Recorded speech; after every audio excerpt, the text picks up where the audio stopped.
білмеу қорқынышты, дінді білу қорқыныш емес. Негізі біз білмеген нәрседен қорқамыз ғой. Мысалға, бір бөлме қараңғы болатын болса, ол жерге кіруге қорқады адам. Өйткені ол жерде не бар екенін білмейді да. Ал егер де оны білетін болса, ол жерге ол былай айтқан кезде қараңғы болса да кіре береді. Өйткені қай жерде аяқ қоятынын, қай жерге отыратынын біледі.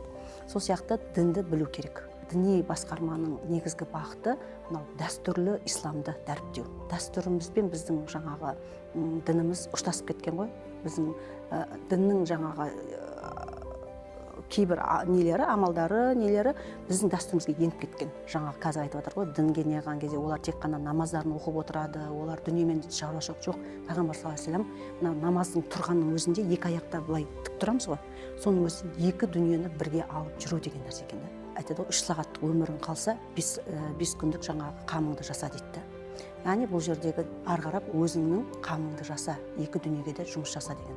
Ислам діні негізі өте білімді қолдаған, алғашқы университет Айша анамыз құрған, яғни әйел адам құрған.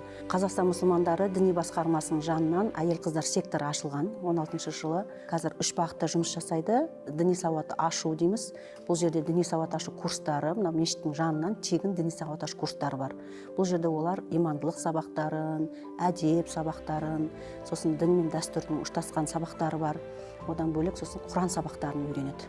Осы өзімнен енді әйел қыздар секторында жұмыс жасағандықтан біз үлкен кісілер болсын, орта буын, жас буын деген сияқты олардың тәрбиесі, олардың әдебі, діни сауат алуы арқылы олар отбасында сол діни алған сауаттарын отбасында қолданады. Біздің қазіргі әйелдер де өте активный, барынша қолдан келгенше біз осы тегін деп айтамыз ғой, енді осы тегін білімдерді жан-жақты болуға насихаттаймыз. Дін қоғамға пайдалы болуды насихаттайды.